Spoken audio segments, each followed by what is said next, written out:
अध्यक्ष जी, इस युद्ध के कारण दुनिया में जो कठिन हालात बने हैं उनका प्रभाव लंबे समय तक बने रहने की आशंका है।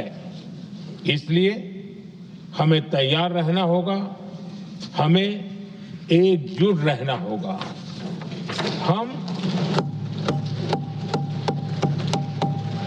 हम कोरोना के समय भी एकजुटता से ऐसी चुनौतियों का सामना कर चुके हैं।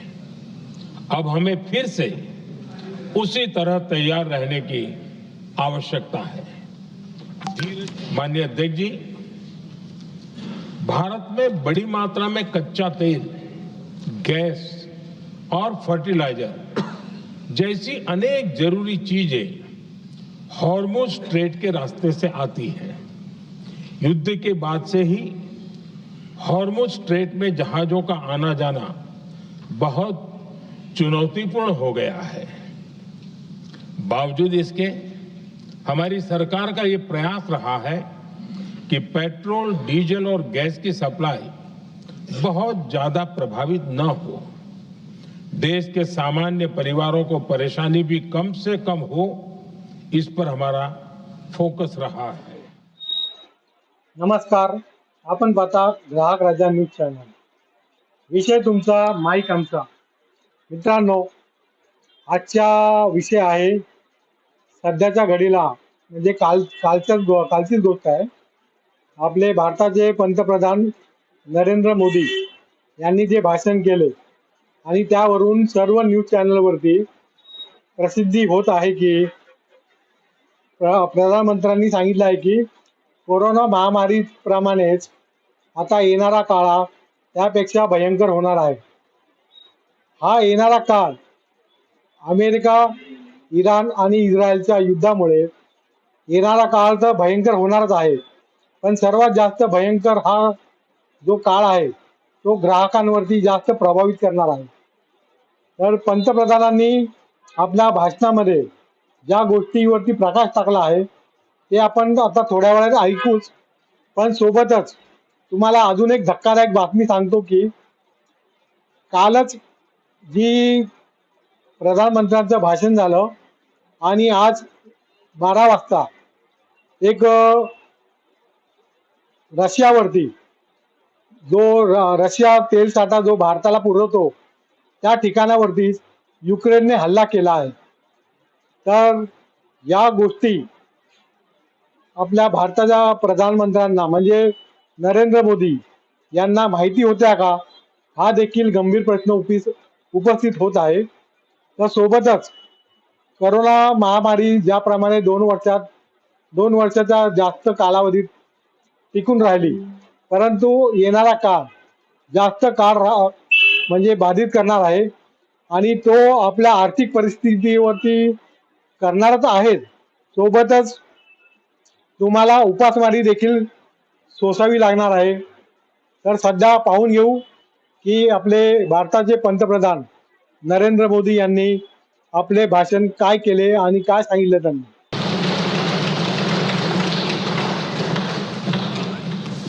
आदरणीय अध्यक्ष महोदय,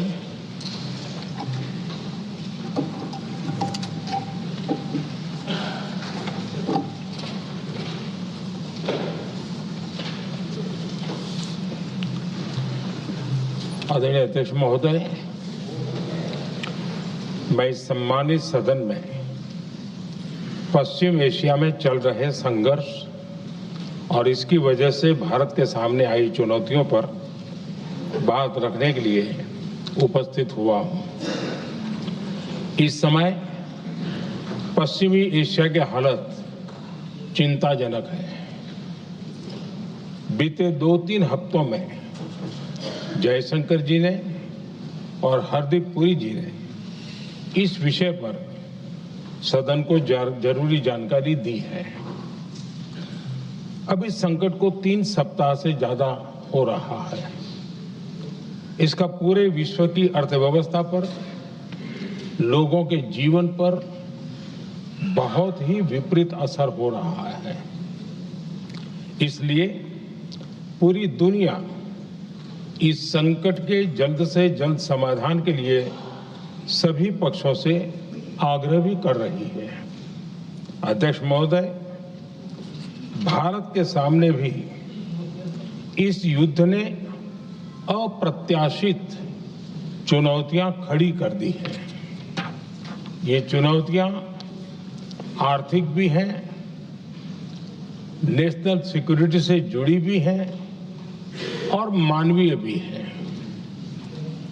युद्धरत और युद्ध से प्रभावित देशों के साथ भारत के व्यापक व्यापारिक रिश्ते हैं। जिस क्षेत्र में युद्ध हो रहा है वो दुनिया के दूसरे देशों के साथ हमारे व्यापार का भी एक महत्वपूर्ण रास्ता है। विशेष रूप से कच्चे तेल और गैस की हमारी जरूरतों का एक बड़ा हिस्सा यही क्षेत्र पूरा करता है। हमारे लिए ये रीजन एक और कारण से भी अहम है। लगभग 1 करोड़ भारतीय खाड़ी देशों में रहते हैं और वहां काम करते हैं। वहां समंदर में जो कमर्शियल शिप चलते हैं उनमें भारतीय क्रू मेंबर्स की संख्या भी बहुत अधिक है। ऐसे अलग अलग कारणों के चलते भारत की चिंताएं स्वाभाविक रूप से अधिक है। इसलिए ये आवश्यक है कि भारत की संसद से इस संकट को लेकर एक मत और एकजुट आवाज दुनिया में जाए।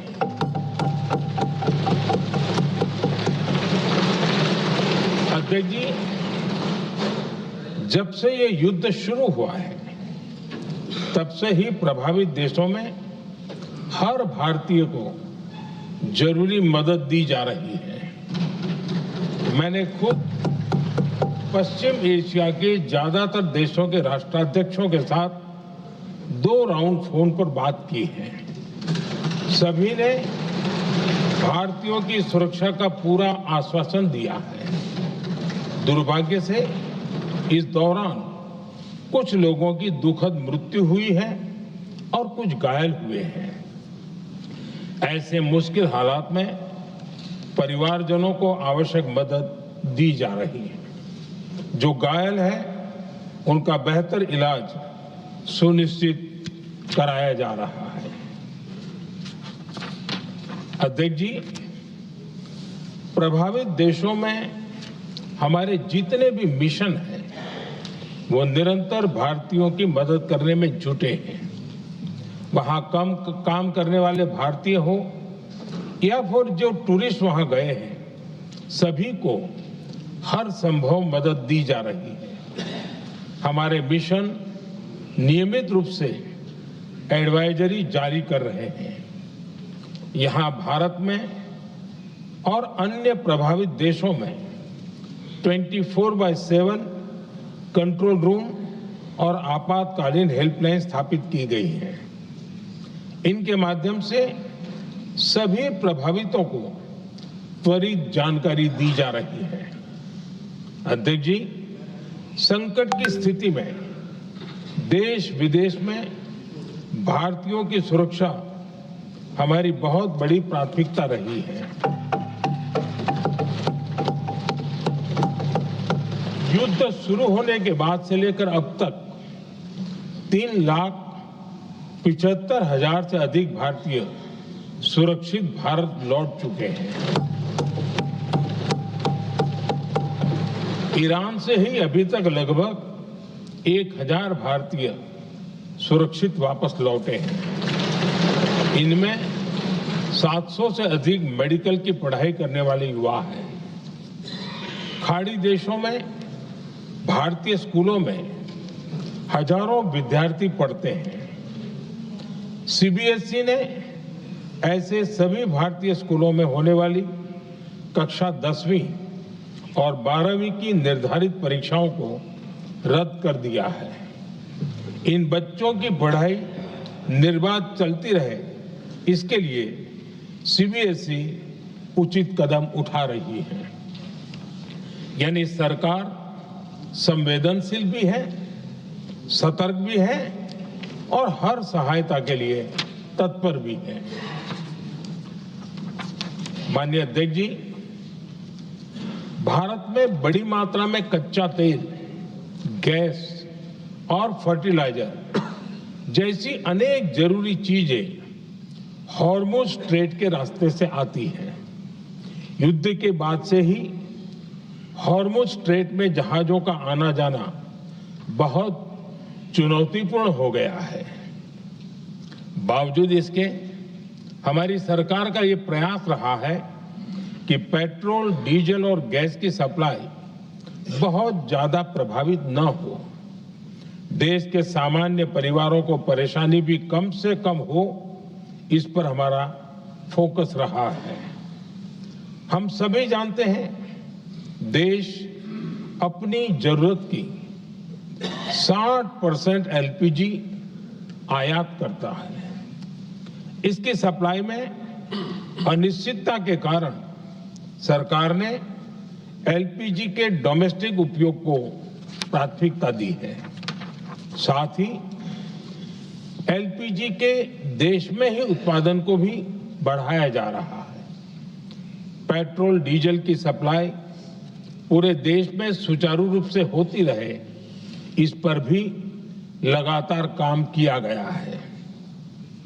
अध्यक्ष जी, आज की इन परिस्थितियों में एनर्जी सिक्योरिटी को लेकर बीते एक दशक में उठाए गए कदम और भी प्रासंगिक हो गए हैं। भारत ने बीते 11 वर्षों में अपनी एनर्जी इंपोर्ट का डाइवर्सिफिकेशन किया है। पहले क्रूड ऑयल, एलएनजी, एलपीजी ऐसी एनर्जी जरूरतों के लिए 27 देशों से इंपोर्ट किया जाता था। वहीं आज भारत 41 देशों से एनर्जी इंपोर्ट करता है। अध्यक्ष जी, बीते दशक में भारत ने संकट के ऐसे ही समय के लिए कच्चे तेल के भंडारण को भी प्राथमिकता दी है। आज भारत के पास 53 लाख मीट्रिक टन से अधिक का स्ट्रेटेजिक पेट्रोलियम रिजर्व है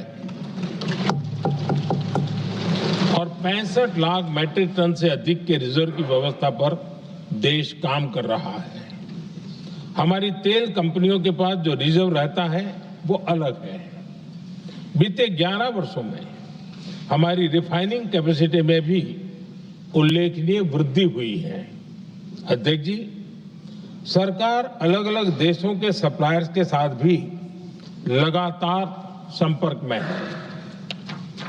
प्रयास ये है कि जहां से संभव हो वहां से तेल और गैस की सप्लाई होती रहे। भारत सरकार गल्फ और आसपास के शिपिंग रूट्स पर निरंतर नजर बनाए हुए है। हमारा प्रयास है कि तेल हो, गैस हो, फर्टिलाइजर हो, ऐसे हर जरूरी सामान से जुड़े जहाज भारत तक सुरक्षित पहुंचे। हम अपने सभी वैश्विक सहयोगियों के साथ निरंतर संवाद कर रहे हैं ताकि हमारे मैरीटाइम कॉरिडोर सुरक्षित रहे।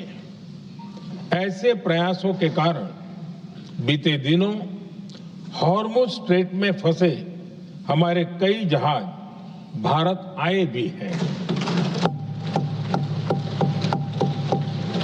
अध्यक्ष जी, संकट के इस समय में देश की एक और तैयारी भी बहुत काम आ रही है। पिछले 10-11 साल में इथेनॉल के उत्पादन और उसकी ब्लेंडिंग पर अभूतपूर्व काम हुआ है। एक दशक पहले तक देश में सिर्फ 1-1.5% इथेनॉल ब्लेंडिंग कैपेसिटी थी। आज हम पेट्रोल में 20% इथेनॉल ब्लेंडिंग के करीब पहुंच रहे हैं। इसके कारण प्रति वर्ष करीब 4.5 करोड़ बैरल कम ऑयल इंपोर्ट करना पड़ रहा है। ऐसे ही रेलवे के बिजलीकरण से भी बहुत बड़ा फायदा हो रहा है। अगर रेलवे का इतना बिजलीकरण न होता तो हर साल करीब 180 करोड़ लीटर डीजल अतिरिक्त लगता। ऐसे ही हमने मेट्रो का नेटवर्क बढ़ाया है। 2014 में जहां देश में मेट्रो नेटवर्क 250 किलोमीटर से भी कम था, आज ये बढ़कर करीब 1100 किलोमीटर हो गया है। हमने इलेक्ट्रिक मोबिलिटी पर बहुत अधिक बल दिया। केंद्र सरकार ने राज्यों को 15,000 इलेक्ट्रिक बसें चलाने के लिए दी है। आज जिस स्केल पर वैकल्पिक ईंधन पर काम हो रहा है, उससे भारत का भविष्य और सुरक्षित होगा।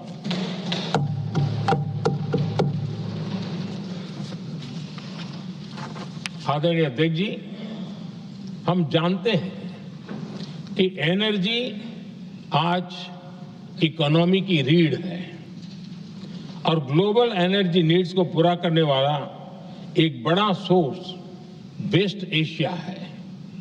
स्वाभाविक है कि दुनिया भर की अर्थव्यवस्था वर्तमान संकट से प्रभावित हो रही है और भारत पर इसका कम से कम दुष्प्रभाव हो, इसके लिए निरंतर प्रयास किए जा रहे हैं। सरकार इसके शॉर्ट टर्म, मीडियम टर्म और लॉन्ग टर्म ऐसे हर असर के लिए एक रणनीति के साथ काम कर रही है। आज भारत की इकोनॉमी के फंडामेंटल्स मजबूत है। इससे भी देश को बहुत मदद मिली है।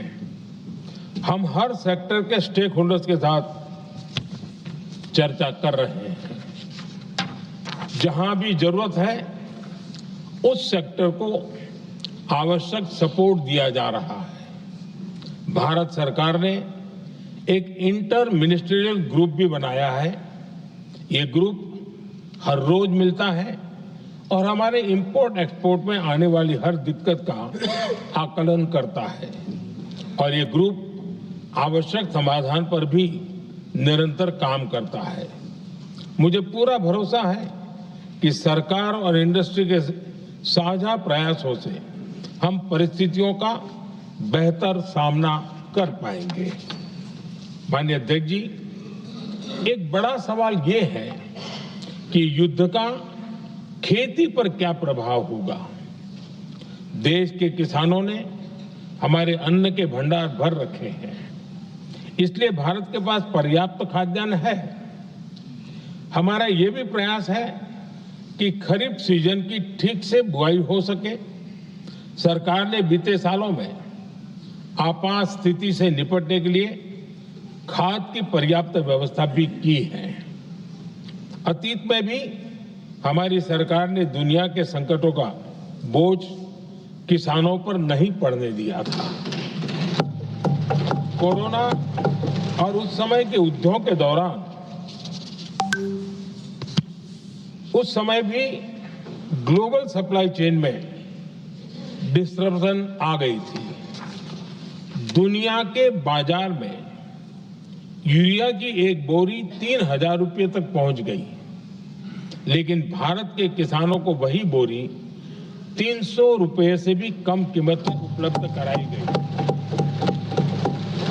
अध्यक्ष जी, देश के किसानों को इस प्रकार के संकटों से बचाने के लिए भी बीते वर्षों में अनेक कदम उठाए गए हैं। पिछले एक दशक में देश में 6 यूरिया प्लांट शुरू किए गए हैं। इससे सालाना 76 लाख मैट्रिक टन से अधिक की यूरिया प्रोडक्शन कैपेसिटी जुड़ी है। इस दौरान डीएपी और एनपीकेएस जैसी खाद का घरेलू उत्पादन भी करीब 50 लाख मैट्रिक टन बढ़ाया गया है।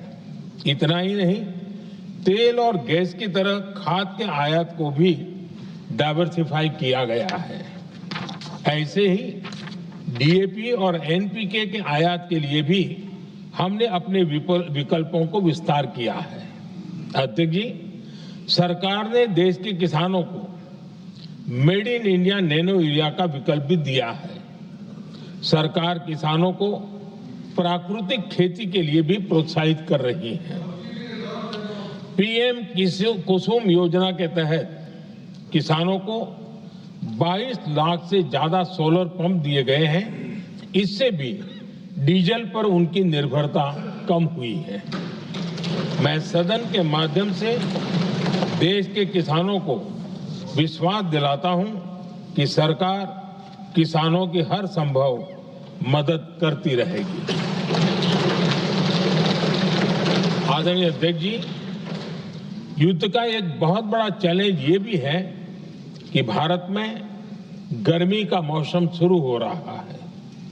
आने वाले समय में बढ़ती गर्मी के साथ बिजली की डिमांड बढ़ती जाएगी।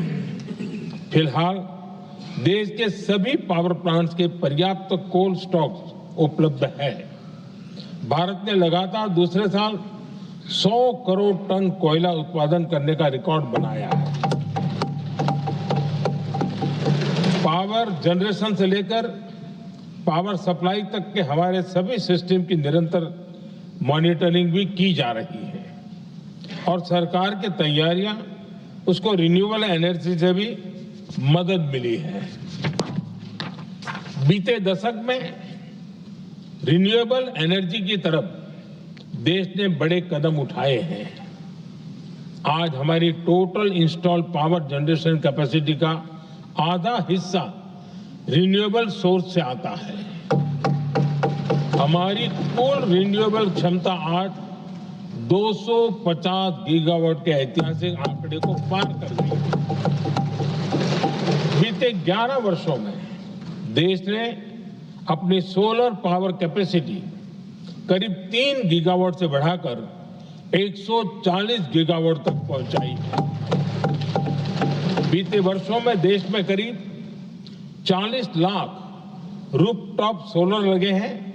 इसमें पीएम सूर्यघर मुफ्त बिजली योजना से भी लोगों को काफी मदद मिली है।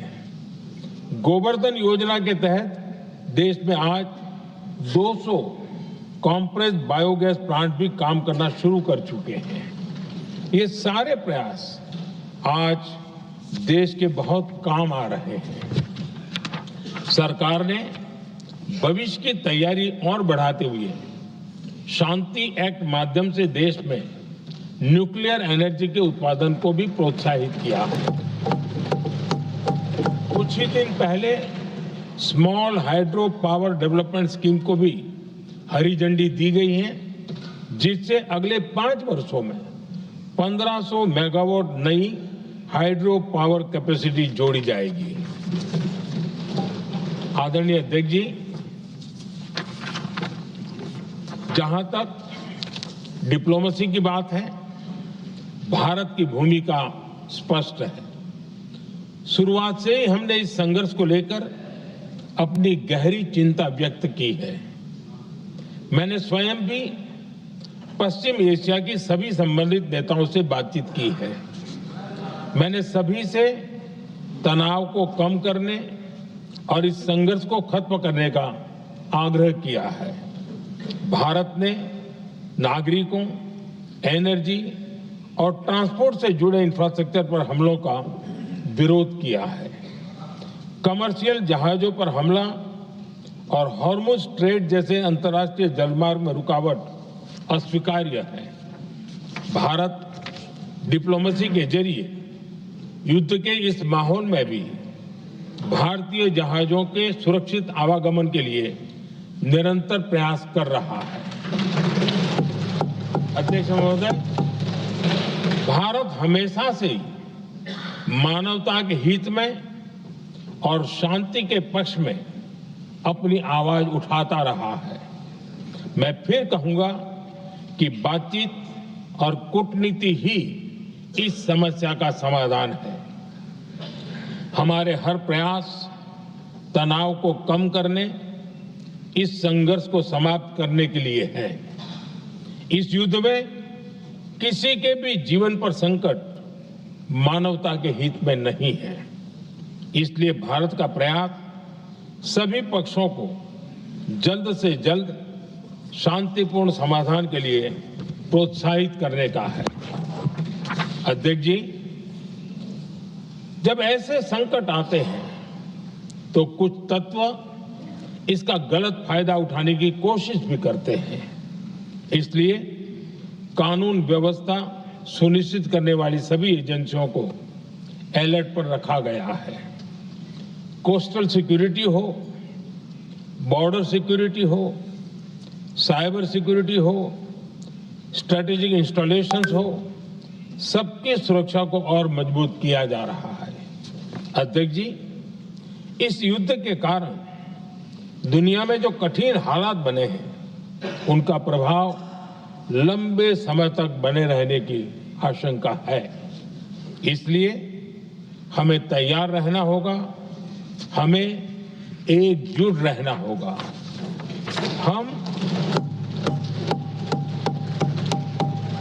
हम कोरोना के समय भी एकजुटता से ऐसी चुनौतियों का सामना कर चुके हैं।